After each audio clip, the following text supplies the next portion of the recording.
I'm Rabbi Ellen Wollensfields. I think at this point, many of you know that, but just in case. Welcome to our Mishnah class. And this is very exciting because we are studying from all across the North America, and our teacher today is sitting in the French Hill of Jerusalem, Rabbi Chaya Rowen Brown, who was ordained in 2007 from the Schechter Rabbinical Seminary in Jerusalem, one of our Torah Fund seminaries. She grew up in the Masorti movement in Israel. She is a Sabra, right? Almost. Were you born in Israel? I was born in New York on a visit, so. Oh. But she was, so you could be the My parents had made Aliyah before I was born. Okay. And her dad is Orthodox, her mom is Reformed, but grew up in the Masorti movement, received her BA in Hebrew University in Jewish History and Archaeology, her master's at the Schechter Institute in Jewish Studies. In 2007, she was a Tannenbaum Fellow at Congregation Beth Tzedek in Toronto, a Rikma Fellow for Leadership Development, and since ordination in 2007, she's been serving as the Rabbi of Keilat Ramot Zion in French Hill, which is our congregation, which we have a relationship with our Mid-Atlantic region.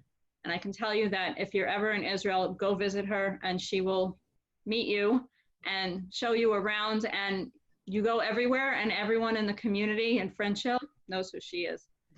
She was, in 2015, she was the first, not only the first Masorti rabbi, the first female rabbi to be invited to teach at the Israeli president's residence. And we're very honored for her to be able to spend the morning for some of us, the afternoon with others, and for Rabbi Rowen Brown in Jerusalem, it's the evening, but we get to study Mishnah with you at this time. We'll be doing chapter 5. If you have any questions, you can go to the chat box, or if we could see you, you could raise your hand. Any of the text that she'll be using will be put up on the screen. And in addition, there's one additional text that we'll get to later on, a study sheet that will later be on our website, and this is being recorded as well. So without further ado, it's all yours. Thank you. So it's a real pleasure to be here, be there. I don't know where I am. How many people are with us, just so I have a feel of the group? 22. Okay, so so if there are any questions or anything you want to add, just feel free to interject, I guess, with the chat, and we'll try to make this as much of a conversation as we can. So, first of all, I'd like to dedicate this limud today, our study today, to the memory of a dear friend and the daughter and sister of dear friends, Leah Hammerman, who passed away earlier this week at the age of 40, the daughter of Rabbi Richard Hammerman and Sharon Hammerman, and the sister of Eitan Hammerman and Yella Hammerman, our colleagues. So with Leah in mind, with her love of Jewish life and learning in mind and teaching, we'll begin. Mishnah, the third chapter of the Mishnah, or I guess up to the third chapter of the Mishnah, we're talking about Kriyat Shema, about the Shema, when it should be recited, how, where it should not be recited, and so on. Chapter 4 shifts us to the Amidah, and in chapter 5 we continue with the Amidah, but chapter 5 focuses, I think, on the person who's praying, on the kavanah, on the intention, on what does it look like? What happens to you while you're praying? Because beforehand, I think you'll probably recall, we discuss how often you should pray and what kind of prayer you should pray. And now we really kind of focus on what does it look like. And Mishnah starts with, Rabbi, could you put up the sheet? And we'll all read it together.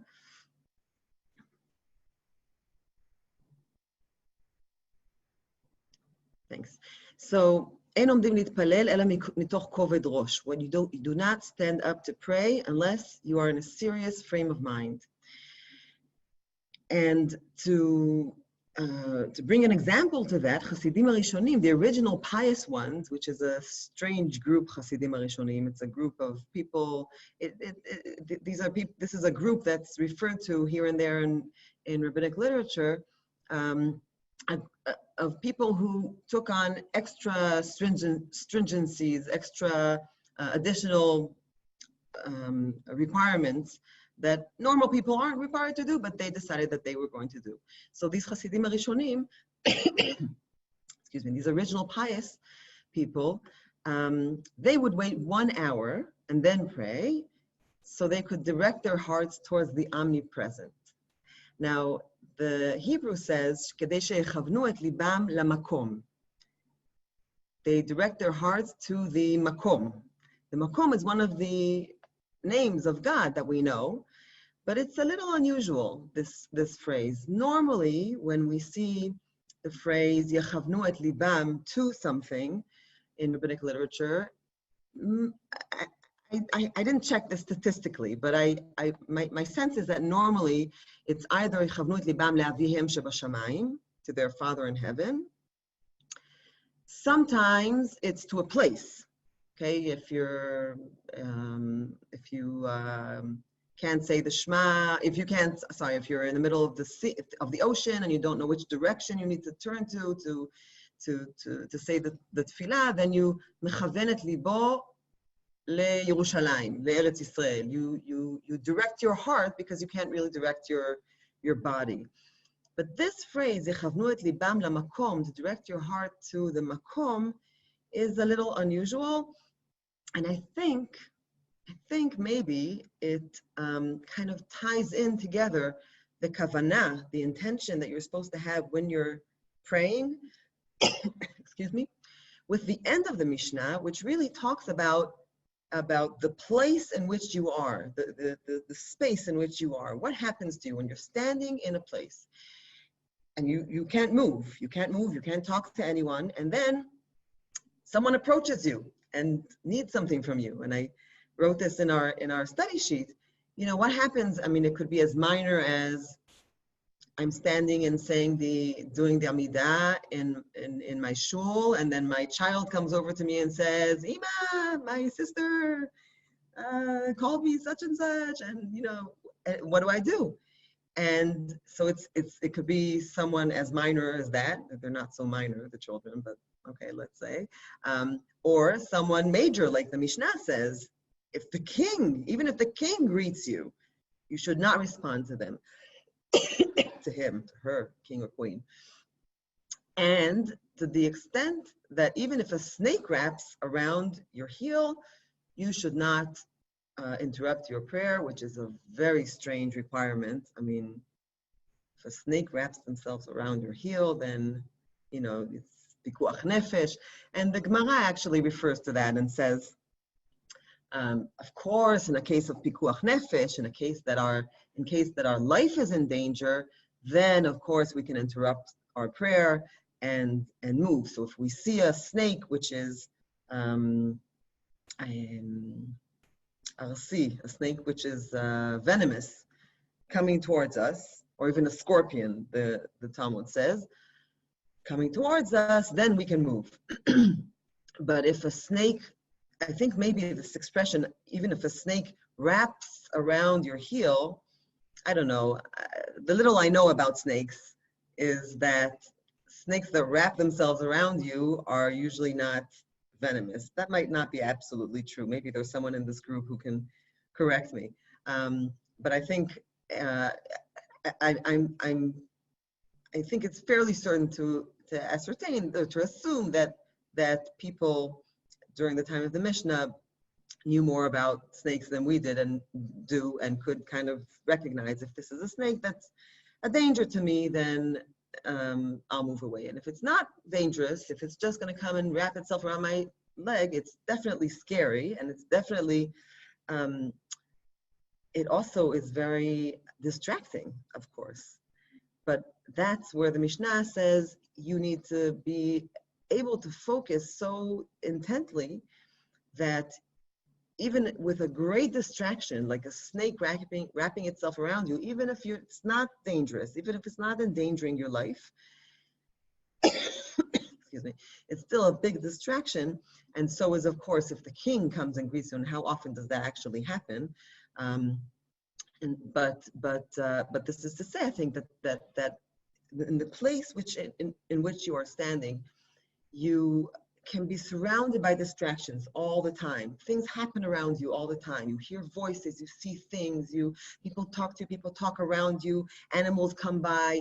By the way, that the thing with the snake also kind of indicates that prayer is often maybe outdoors and not like we expect normally in a synagogue or in a house, but just being outside somewhere and a snake comes along.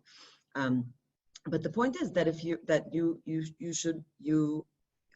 person is in the place, and I think the expression "Kedei sheyechavnu et libam lamakom," in order to direct their hearts towards the omnipresent, but really towards the makom, towards God, which is in the place.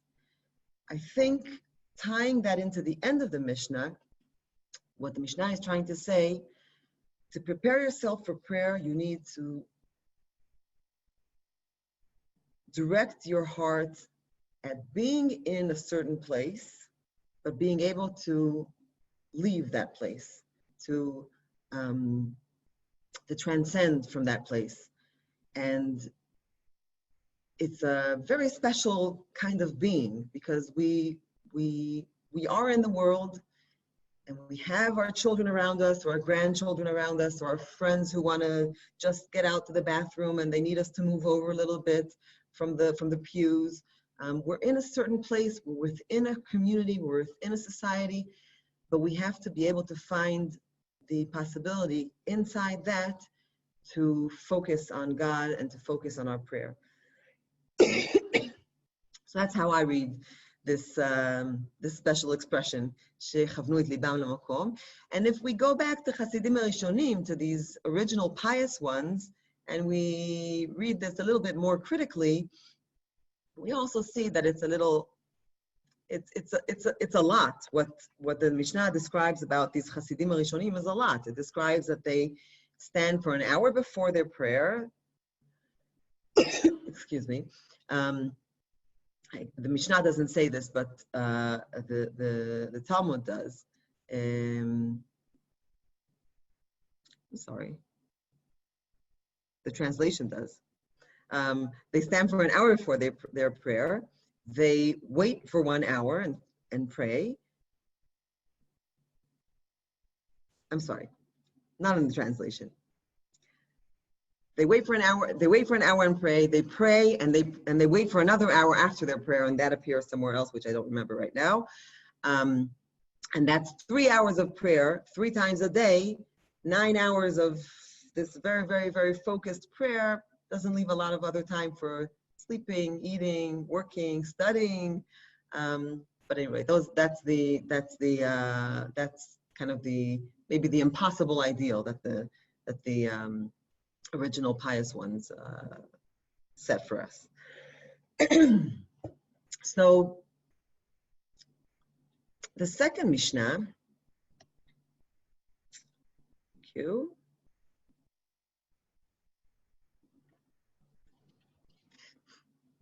I just want to get to my notes here.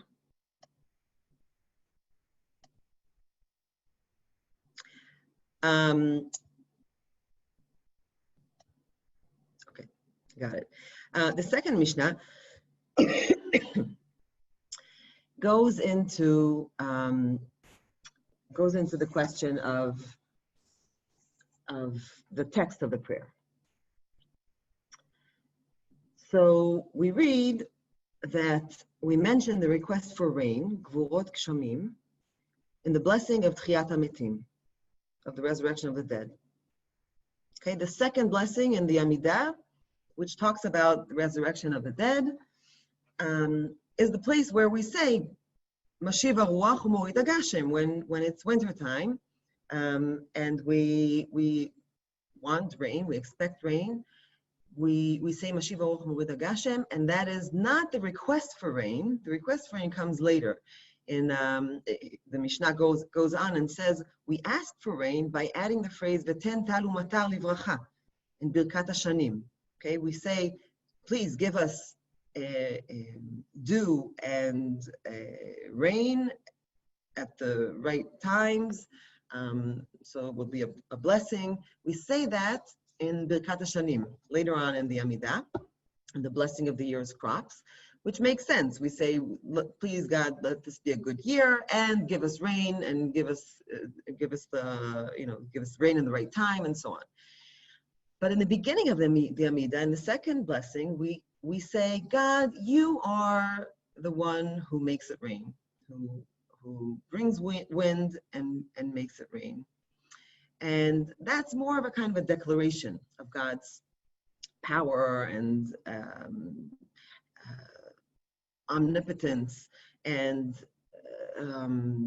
maybe also of our lack of power over some things in life, over certain parts of this world, and a declaration of our total dependency on rain coming when it comes, because we really can't control that. And we'll just finish the no, you know what, so the question is, why do we say why does the Mishnah say that we'll mention the rain, we'll mention God's bringing rain during this bracha? Why not during some other bracha? Why not mention it when we ask for rain? Why are we mentioning rain during the bracha of Mechayeh Metim, of God resurrecting the dead? And this isn't the only place where these things are put together. Rabbi, can we put up the other sheet?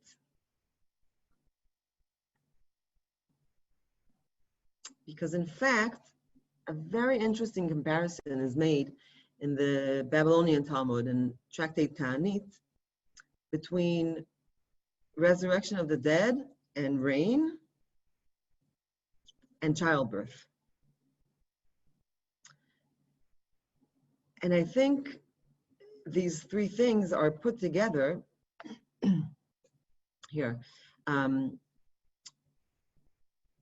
Talmud in Masechet Ta'anit, in Tractate Ta'anit, says, Rabbi Yochanan said, there are three keys maintained in the hands of God, which were not transmitted to an intermediary. So no one else has control over these things. Only God has control over these things.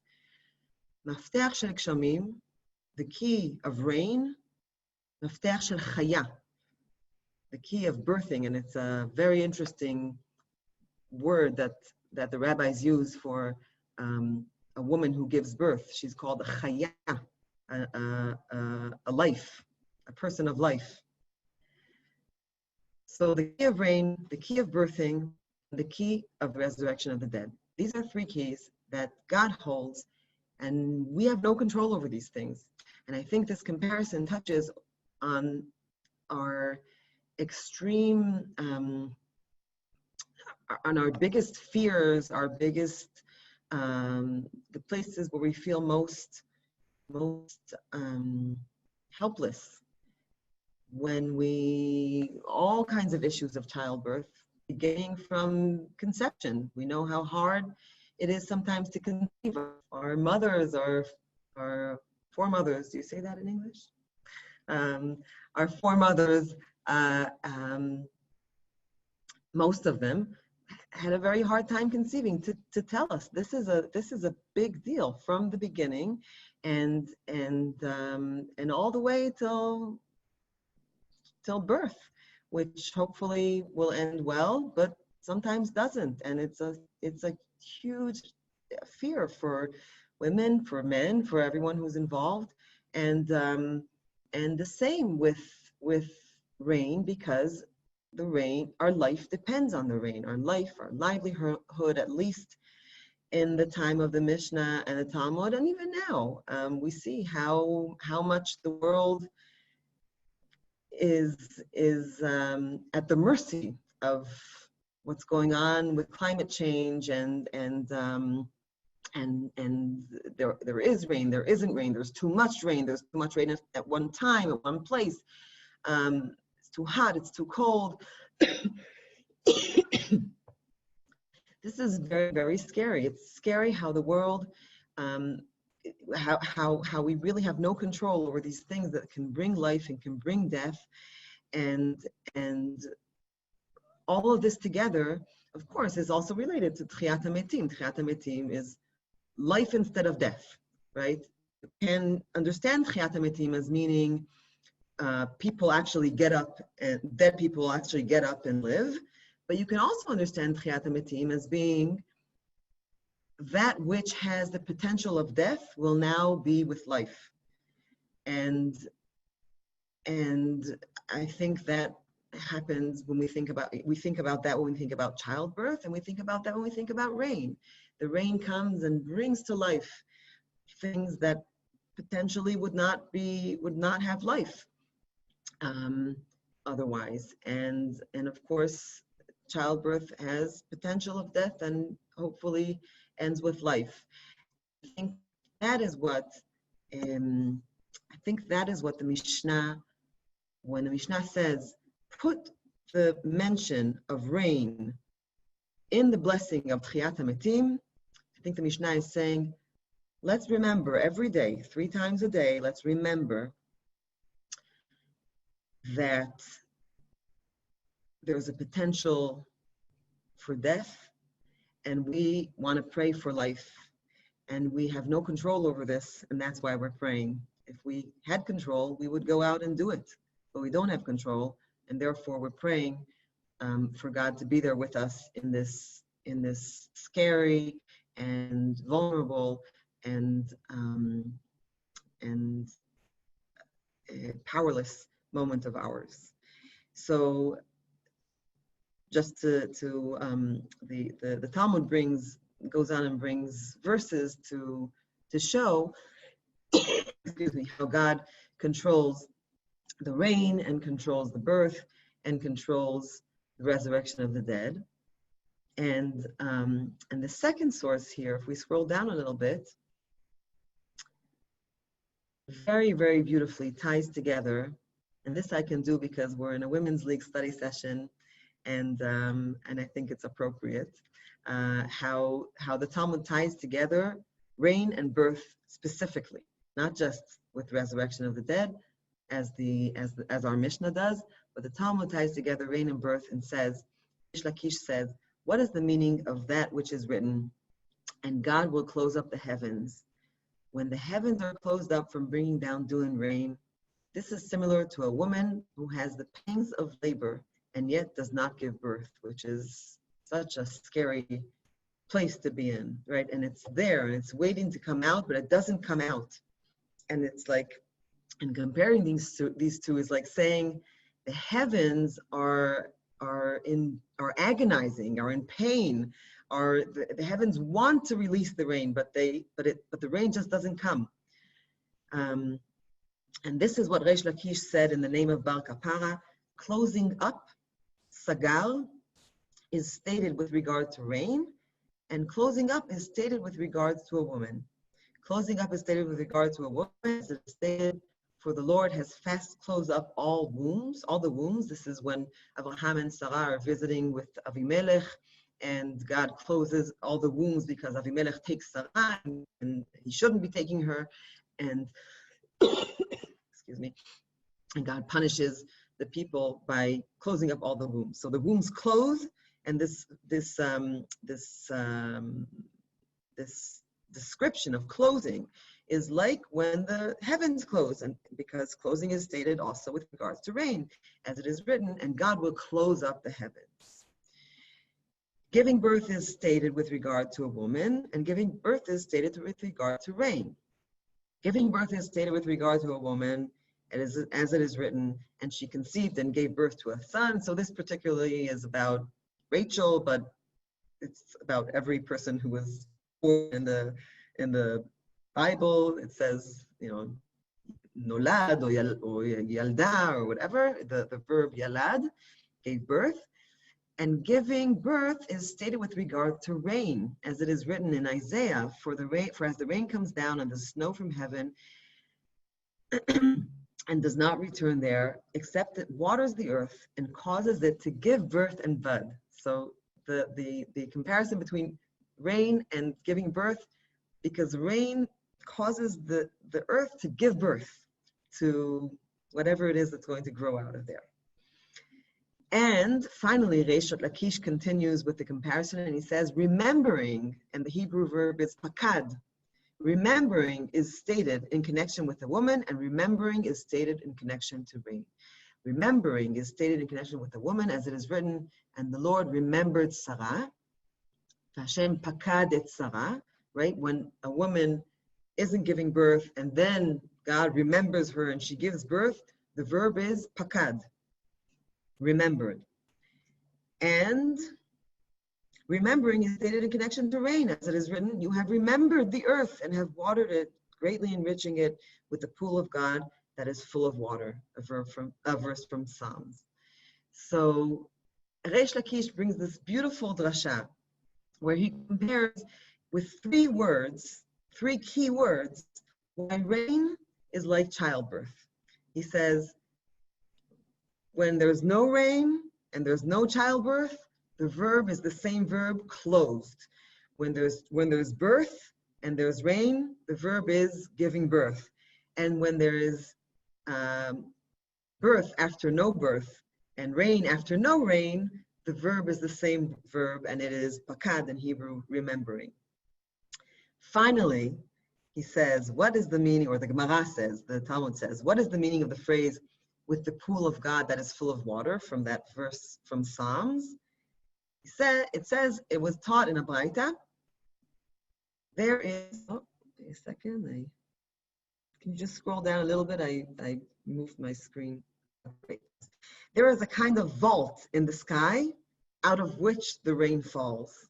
Doesn't go down anymore. I'm sorry. No, that's fine. It's fine. I moved my mouse so the bottom popped up. Now I see it. So there's a kind of vault in the sky out of which the rain falls. And what is that if not the equivalent of a womb, right? There's this kind of space in the sky where there's water, like the womb in which there is water. And then the sky opens and the rain falls, and the womb opens and the child comes out.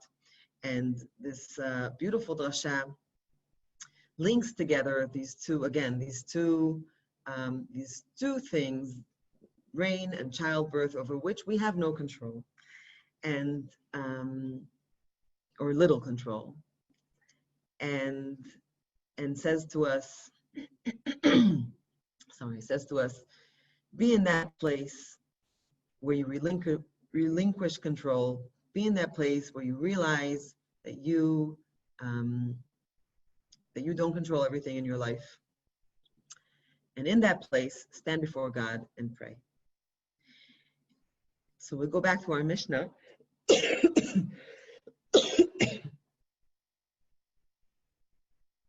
Thank you. We go back to our Mishnah, and the Mishnah says, we mentioned Gvurot Kshamim, we mentioned the God's power to bring rain and the blessing of Tchiyat HaMetim, because these two ideas are linked together for the reasons we just went through. Ve'shoalim hagshamim b'birkat hashanim, we ask for the rain during the blessing of the year's crops. And very interestingly, we recite the Havdalah, right? The blessing for transition from Shabbat to weekday, and the blessing of Chonen Hadat.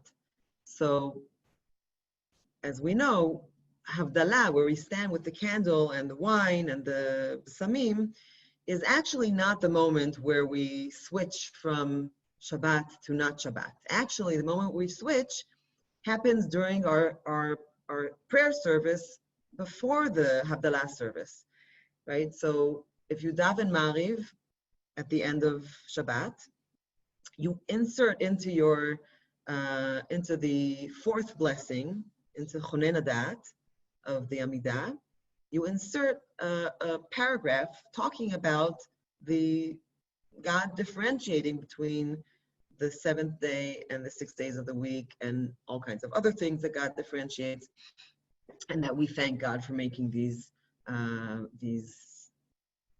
separations. And it's a question: why does that belong in the bracha of Chonen Adat, right? Why, when we thank God for the endowment of knowledge, for endowing us with knowledge, why there? Why not, as Rabbi Akiva says? Rabbi Akiva says one recites it as a fourth blessing by itself. Don't say Chonen Adat. First say Hamavdi ben Kodesh L'chol, and thank God for making this distinction between Shabbat and the rest of the week. Finish that as a blessing in itself, Baruch Ata Hashem Hamavdil ben Kodesh L'chol, and then say Chonen Adat. Then continue with your Amidah. Why insert it into the blessing of Chonen Adat, or possibly put it somewhere else? Put it where Rabbi Eliezer says. Put it in the blessing of Modim, right? Thank you, God, for all the blessings in our life, and thank you for Shabbat and differentiating between the 6 days of the week and the Shabbat. Why not there? So those are minority opinions, which didn't end up setting the way that we actually what we actually do now. What we actually do now is what the beginning of the Mishnah says or the middle of the Mishnah says, is that we recite Havdalah during the blessing of Chonen Adat. Why there? Why? What's the connection between Havdalah and Chonen Adat? So, in the study sheet that I circulated before, I asked, and maybe you have some thoughts about that, and you're welcome to chime in and put them in if you want. But the Talmud says two interesting ideas. One is that obviously, if you don't have da'at, if you don't have knowledge, or maybe awareness is a better translation of that in this context, then you don't know the difference between holy and the holy day and the regular days of the week. And so that's the place to thank God for giving you the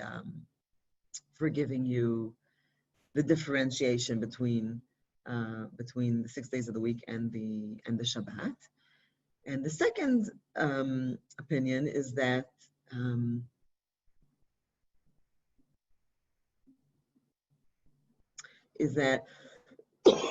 excuse me, is that because we're starting the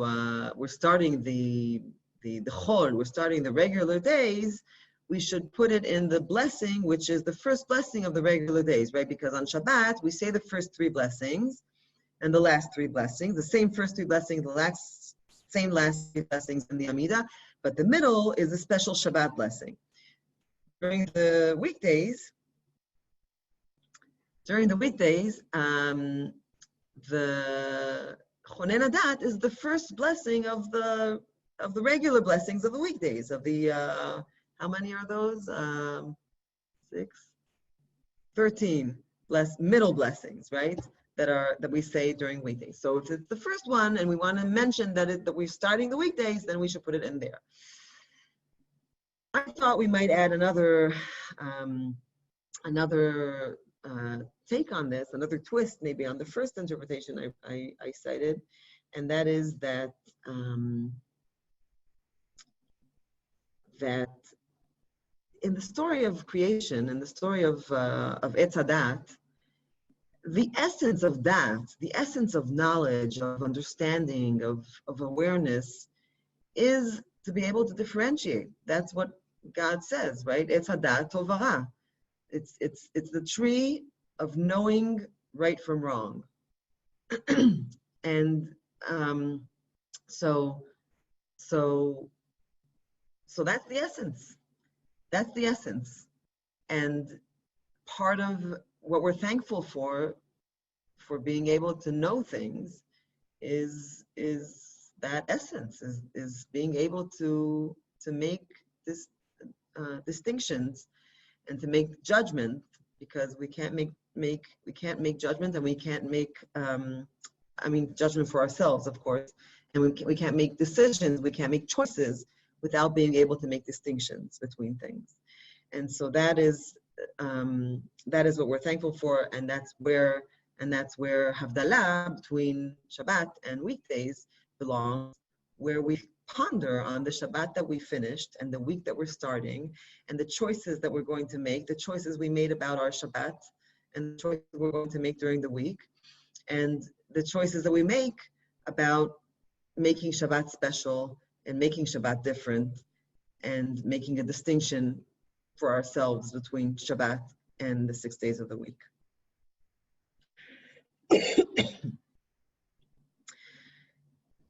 So let's go back, unless there are any questions. I was going to say, if anyone has any questions, you can unmute yourself, or you can put your hands up, and then I can unmute you. Barb Levin, I think does. No, that wasn't okay. Sorry. I do have a question that, but I haven't formulated it well enough, so I'll work on it. Okay. All right. Okay. So I don't see any. So I guess I will continue going with share screen. Okay. For the next Mishnah. Yeah. Thanks. Okay. And the sheet that the Rabbi just had from Ta'anit, we're going to be sending that out as well afterwards, so you can refer to it. Okay. Am I with you sharing screen? No? What? Sorry? Is the share screen there? No? Oh, no, not yet. I see all of you shaking your heads. Okay. Now we are. Here. Okay, good. It's going. Okay, great. So Mishnah 3 cleverly transfers us from the from the individual saying their prayer to all of a sudden we're in a group. Okay, first we talk about one who says in prayer, and this could be an individual praying by themselves. To the nest of a bird does your compassion reach? Okay, referring of course to the mitzvah that if you see a nest with chicks in it, not chicks, there's a different word for birds, the babies of the bird, and or eggs in it, you don't take the birds, you don't take the eggs, the babies, you don't take the eggs. If the mother is there, you first shoo away the mother, so that if you need the eggs and you need the birds or the babies, you can take them with maybe inflicting less pain on the mother bird. Right? A hatchling. So, hatchling, thank you. So if you say to the nest of a bird does your compassion reach, that's not good. You mishatkin oto. The person who says that is silenced. Okay. Also, a person who says, "On the good shall your name be mentioned." Yeah, al tov yizacher shmecha. That person is silenced as well. And a person who says modim modim in the second to last blessing, birkat modim, right? We say modim anachnu lach, we thank you, God, for all the good in our life. So if you say modim twice, the word modim twice, say we thank you, that person also is silenced. Why?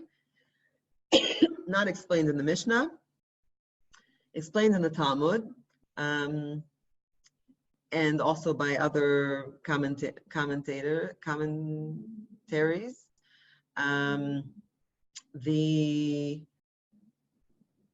One explanation is that if you say that God is only compassionate to birds, if you say that God is compassionate to birds, having given this compassionate mitzvah of how we treat the bird, the mother bird, and the hatchlings and the eggs, then maybe the other animals will say, wait a second, why didn't God command the same thing about us? Why isn't God protecting us? Why isn't God compassionate towards us? And so we don't want to kind of stir up trouble among the different animals.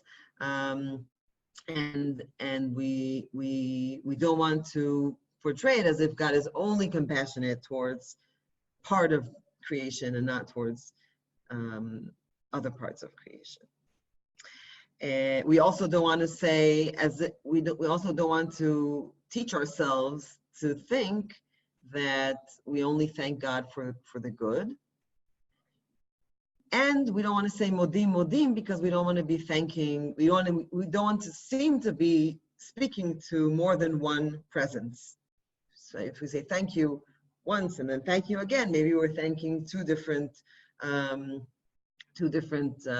deities, and that is of course a reason to silence the person.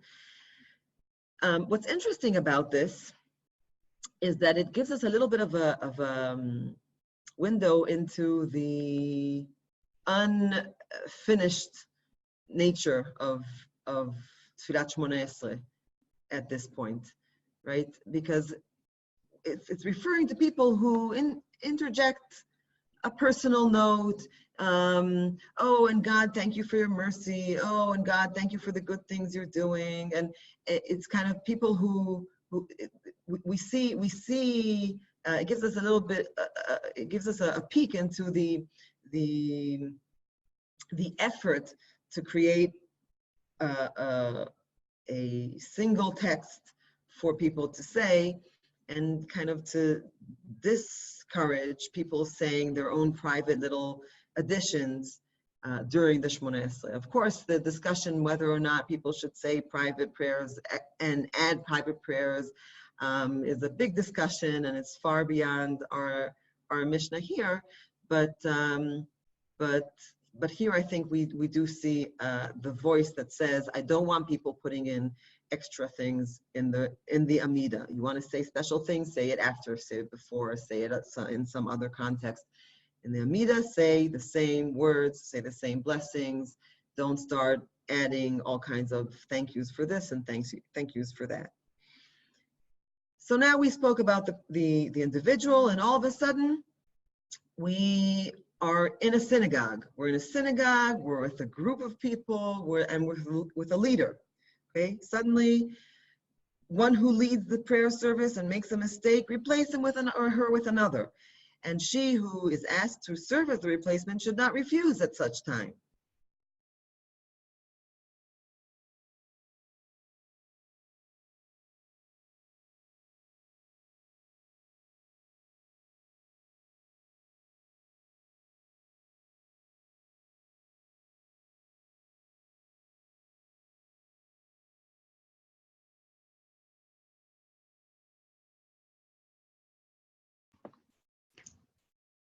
Is it just me or did it freeze? It froze? Uh-oh. Stay tuned. Rabbi Rowen Baker's in Israel.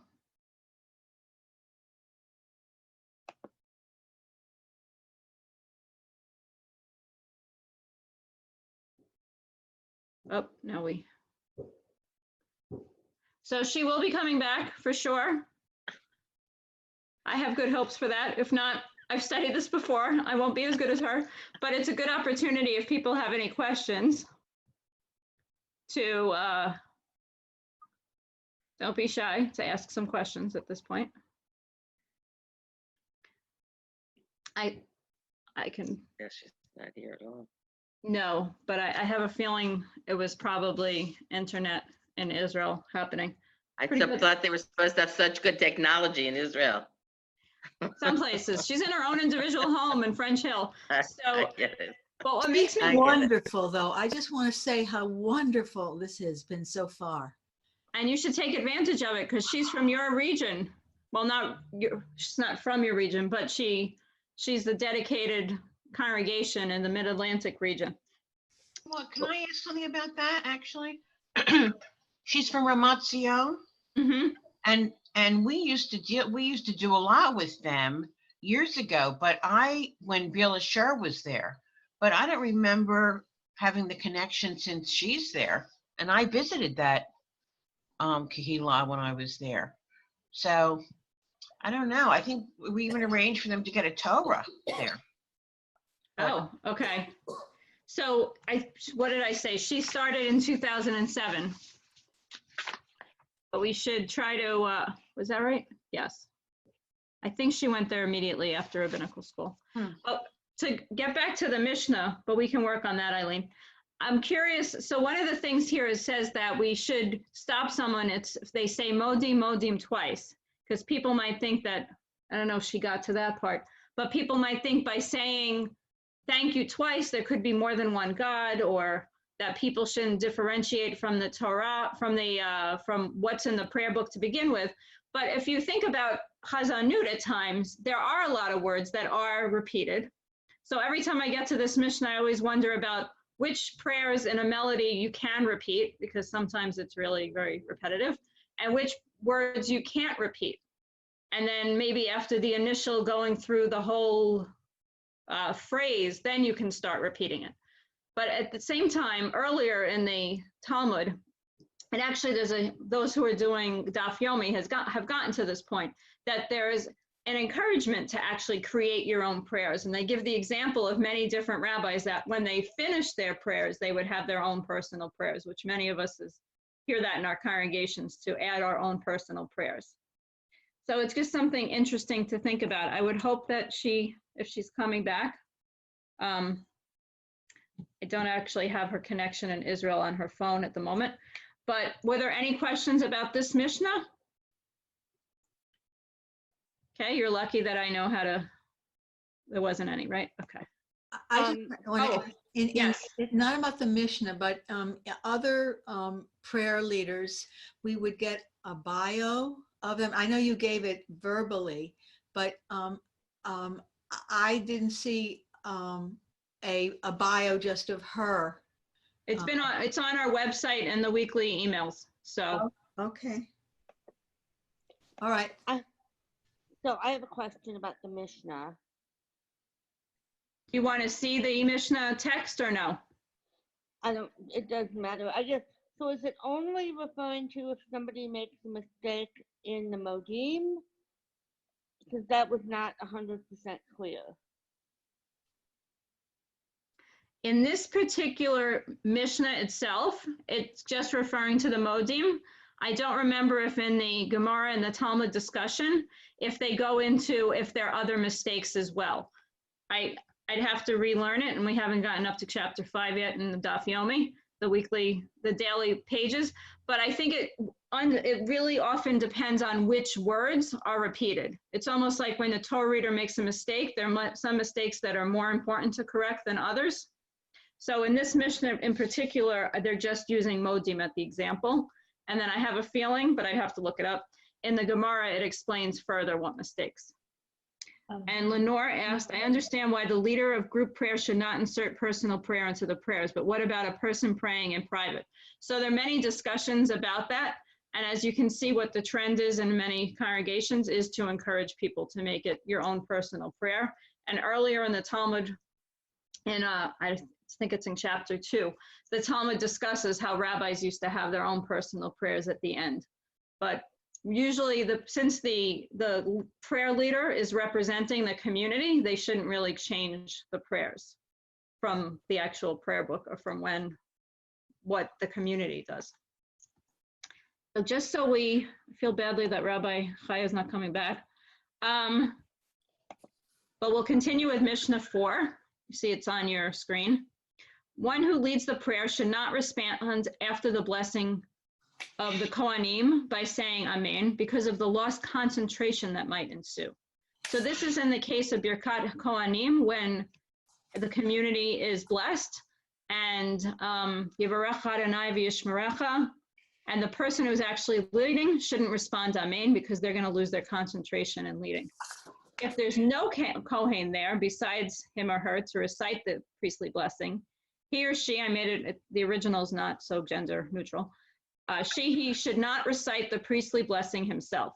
But if he is confident that she will be able to recite the priestly blessing and then return to his prayer, she or he is permitted. So it was very important that the Shaliach Tzibor, this leader, because they were Yotze, they were representing and fulfilling the obligation for the community, that person would have the best degree of concentration that they can. And by interrupting it, by adding these words of Amen and the priestly blessing, it would ruin their concentration. So in many of our usually it has Birkat Kohanim in those verses, but some they actually do the duchening, the actual blessing of the Kohanim. So I like to say the nafkamina, the bottom line of what they're really teaching here is the importance of the Shaliach Tzibor, the leader, having concentration on leading and not losing their concentration. That's why it's not a good idea to talk to your cantor, whoever else is leading, in the middle of services. Something that is applicable to today and relevant. So we come to Mishnah 5. One who's praying and makes a mistake, it's a bad omen for him or her. Right? We all make mistakes, but this was the thinking of this Mishnah. And if, I'm going to say it by a woman, if she was a delegate of the congregation, it's a bad omen for her delegators or the congregation, because a person's messenger is considered like herself. They used to say about Rabbi Hanina ben Dosa, when he would pray for the sick, he would say, "This one will live and this one will die." They said to him, "How do you know?" He replied to them, "If the prayer is fluent in my mouth, I know that it's been accepted. And if not, then I know that it has been torn up." So I'm going to stop sharing so I can see your reactions and also so we can speak. One is, I have to say, in my opinion, teaching this and learning this, it really shows a difference in thinking today. Hopefully today we give people the benefit of the doubt that we all make mistakes. And then when you get to Rabbi Hanina ben Dosa is talking about it, my opinion, it's a little arrogant for him to say, well, if their prayer is fluent in my mouth, the person will be fine. And if the prayer is not fluent, they won't be fine. I mean, how much power does he think he really has, which is a little in juxtaposition to the prayer about praying for rain where we don't have control.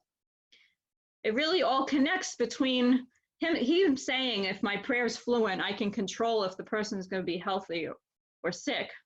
And the juxtaposition of before when we were discussing rain and childbirth, that is our vulnerability and our lack of control in things, and also connecting it to Rabbi Chaya Rowen Baker dedicating her learning today and her teaching to the memory of Leah Hammerman, who was a rabbi's daughter and sister of two rabbis, that cancer is so out of control. There's so much in all of our lives that we can't control at all what happens.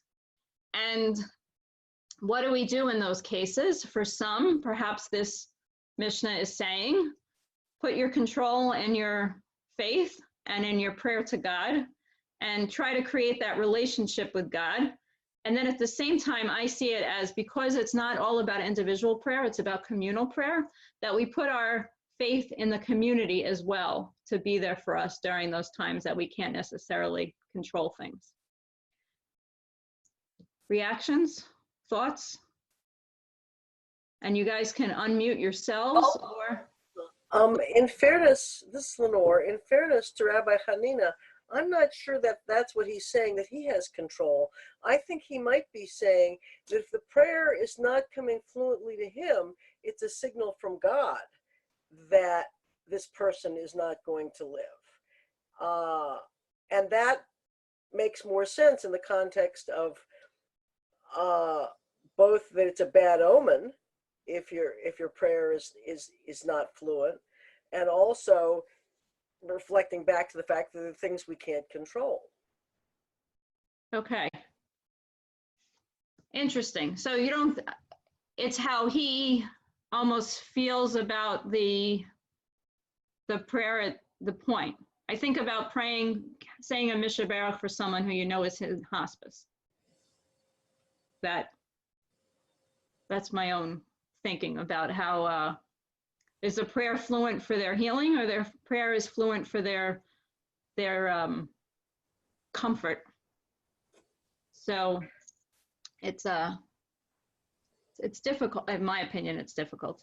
But for people to, can you imagine what the talk in the Kiddush would be if the cantor happens to just say the Shaliach Tzibor, the leader is a cantor, and they happen to make a mistake during the davening and the discussion during Kiddush. Oh my God, the cantor messed it up today. What's that going to mean for all of us and our bad omens? I mean, I'm glad we don't live in that type of community. I don't think we do, at least.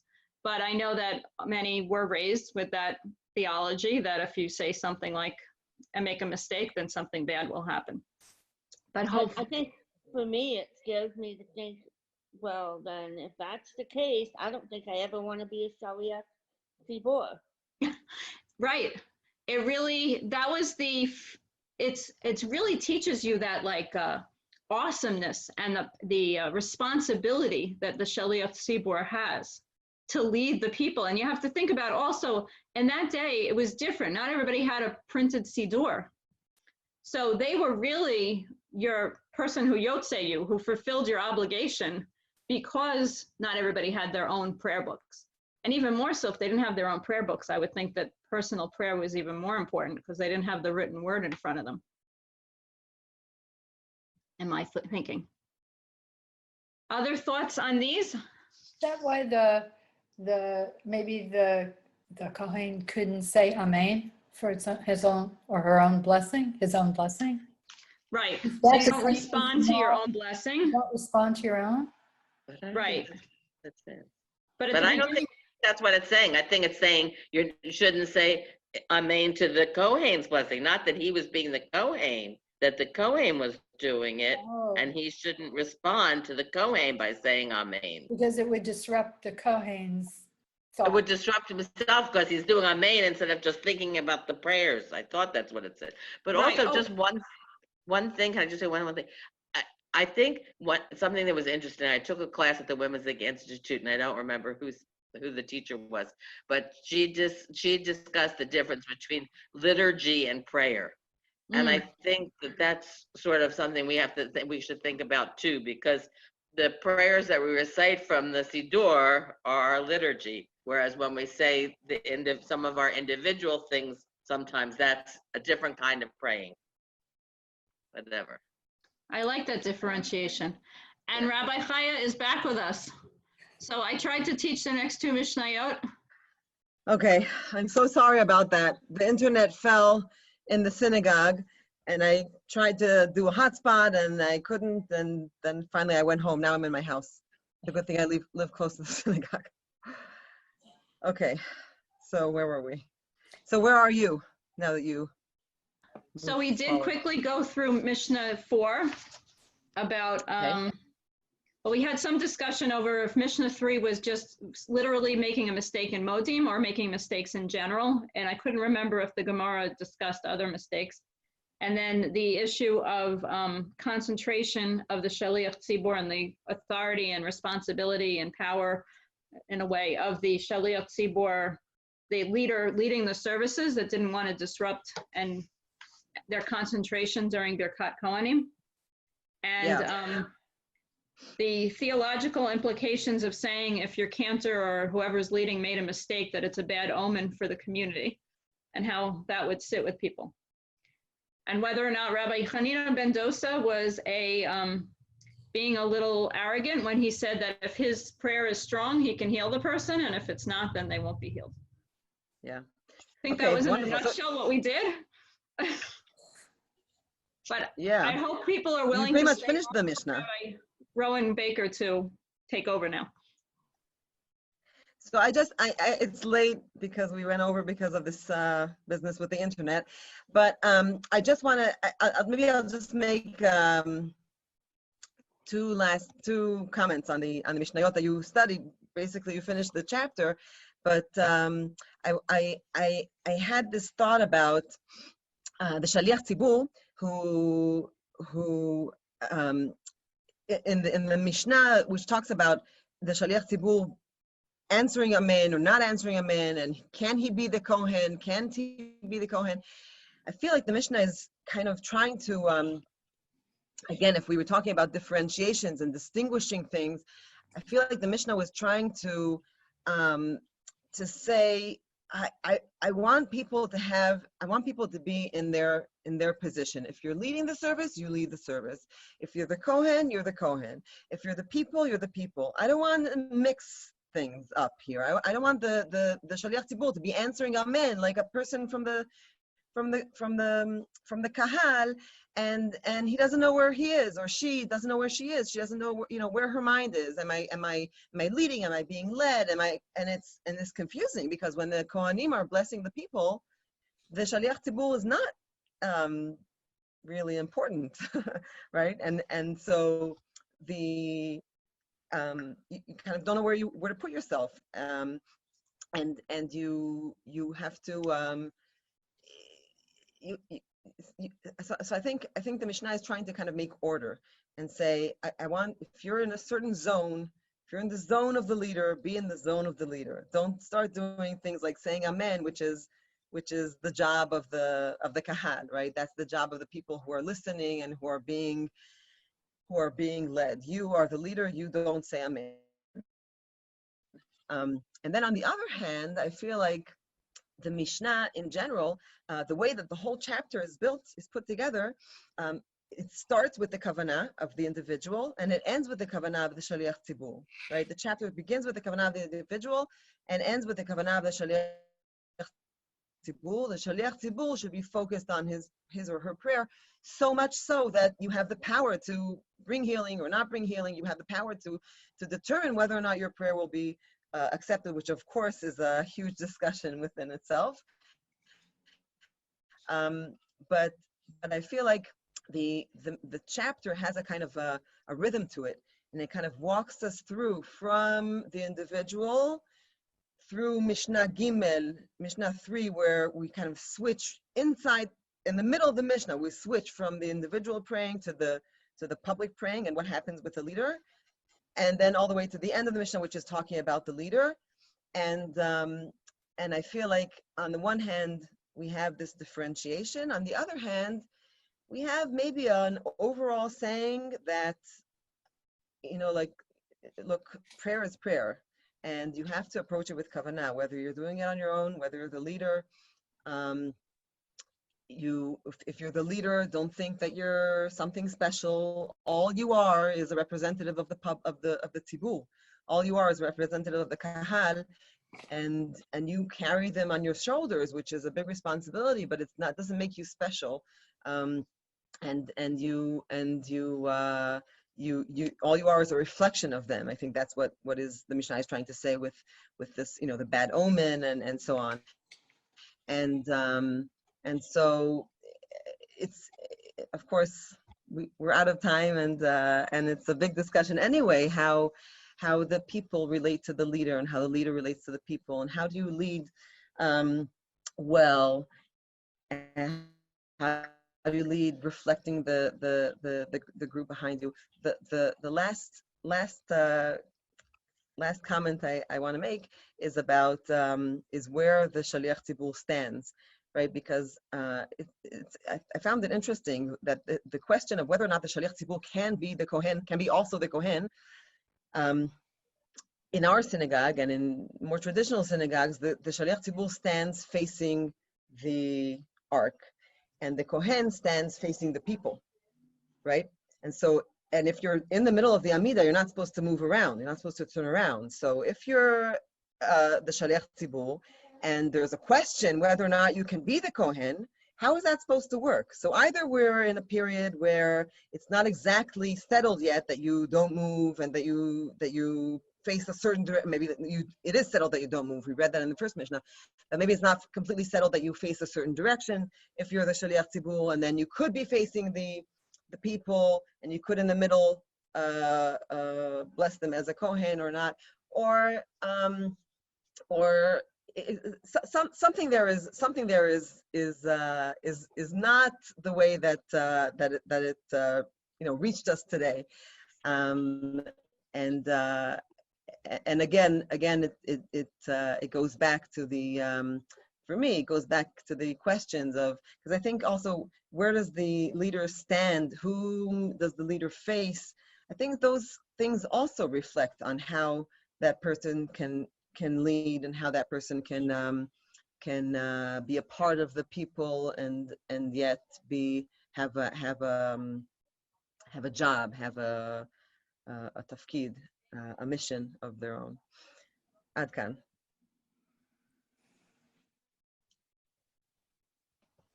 Thank you so much. Yasha kochech. Sorry for that complication in the middle, out of our control, as you taught us about. And I'm going to turn it over to Barbara Ezring.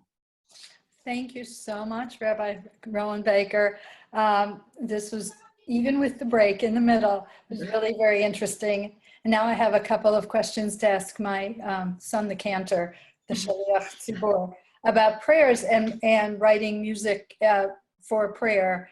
Because I remember a while back, probably about 30 years ago, there was a cantor who wrote a melody for Modim Anachnu Lach and repeated it, which it says you can't do. So now I have some questions. My son was just a baby then, so thank you so much. And I want to thank Rabbi Wolensfield for stepping in and teaching us during our short internet break. And thank you to Ellen Bresnick, who is the chair of Study with Scholars, under which our Mishnah Brachot falls. Our next session, our next Mishnah Brachot session will be on Thursday, February 27th at 8 p.m. And that will be led by Rabbi Pamela Barmash. And I want you to all come to convention, because our final chapter, we will study the final chapter at convention with a siyum with Rabbi Cheryl Peretz. This Thursday, Eileen's on the phone now. She's the program chair for convention. And we are having our second Convention Starts Now education workshop. This week will be led by Janet Kirshner, who is the treasurer of Women's League and was one of the co-founders of Women's League Reads. And she is going to teach us how to put the fill-in on. There's a Women's League Reads discussion about the book, I think it's called The Third Daughter. Now I can't remember the title. I'm sorry, I don't have it written down. That's in March. I thank everybody for giving us your time today. This was a really interesting discussion. Thank you so much again, Rowan Baker. Thank you. Thank you to all in Yasha kochech again, and thank you, Barbara and Ellen.